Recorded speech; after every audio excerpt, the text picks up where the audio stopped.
அந்த அம்மாவோட ஆன்மீக சொற்பொழிவு எனக்கு ரொம்ப பிடிக்கும். அதே மாதிரி நம்மளுடைய சுகி சிவம் அவருடைய சொற்பொழிவு எனக்கு ரொம்ப பிடிக்கும். அதனால எங்கெல்லாம் போடுறாங்களோ போயிடுவோம். அந்த அம்மா ஒரு முறை குமரசாம்பேட்டையில ஒரு குட்டியூன்னு ஒரு பிள்ளையா இருப்பார். முருகனுக்கு பின்னாடி அப்படியே அந்த பக்கம் தெருவில் போனீங்கன்னா குட்டி பிள்ளையா இருப்பார். அதுக்கு கும்பாபிஷேகத்துக்கு ஒரு முறை தேசமங்க ரகசியமா வந்திருந்தாங்க. அந்த அம்மா ஆன்மீகத்தின் ஒரு பயணங்கிற மாதிரி ஒரு புத்தகம், ஒரு கேசட்டு இதெல்லாம் கொடுத்தாங்க. அப்போ நான் வாங்கியிருந்தேன். அதுல மொபைல் நம்பர் இருந்த உடனே நான் போன் பண்ணி, இந்த மாதிரி கட்சி தாவல் மாதிரி நான் தாவிட்டு இருக்கேனே, சாமி கிட்ட சாமி நான் மாறி மாறி போயிட்டு இருக்கேனேன்னு எனக்கு ஒரு கட்டத்துக்கு மேல குழப்பம் அதிகமாகி பயம் வந்துருச்சு. பயம் வந்த உடனே எங்கடா சாமியை விட்டுட்டு நான் பிள்ளையார்கிட்ட போயிட்டேனோன்னு சாமி என்ன கோச்சுப்பாரோ அப்படின்ற பயத்தினால நான் அந்த நம்பருக்கு கால் பண்ண உடனே அவங்க அப்பா போன் எடுத்தாரு. தேசமங்கையரசி அம்மாவோட தந்தையார் போன் எடுத்த உடனே ஐயா கிட்ட நான் கேட்ட கேள்வி, நான் என்னென்னலாம் பண்ணணும் அது அத்தனையும் ஒப்புச்சேன்.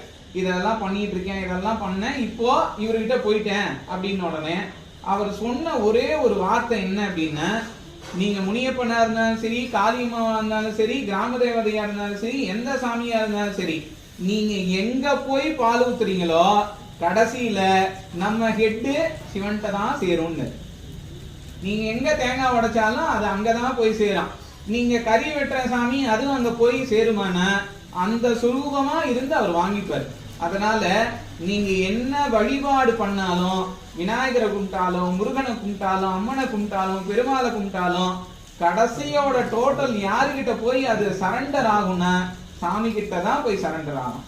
சாமியின் உடனே இப்படி பார்க்காதீங்க, உள்ள இருக்கிற நம்ம சிவபெருமான் சரியா, அவர்கிட்ட தான் போய் சேரும். அதனால சஷ்டிக்கு வாங்க, சங்கடகட சதுர்த்திக்கு வாங்க, அஷ்டமிக்கு வாங்க அப்படின்னு நான் சொல்றதுக்கு காரணம், இதெல்லாம் ஒரு சுரூபங்கள். அதுக்குன்னு அந்தந்த பிரச்சனைகளுக்குன்னு இப்ப டிபார்ட்மெண்ட்னா கலெக்டர் ஒரு இடத்துல இருக்காங்க, தாசில்தார் ஒரு இடத்துல இருக்காங்க, இந்த மாதிரி வேரியேஷனா பிரிச்சு வச்சிருக்காங்க இல்லையா. அது போலதான் சாமிகளோட பணிகள் அந்தந்த அவதாரங்களா இருந்து நம்மளுடைய வினைகளை தீர்க்கிறதுக்காக சாமி அவதாரங்கள் எடுத்தாங்க. இத நம்ம தவறுதலா புரிஞ்சுக்கிட்டு இப்ப யூடியூப்லயும் சரி, இன்ஸ்டாலயும் சரி ஒரு ட்ரெண்டிங்கா ஒண்ணு போயிட்டு இருக்கு.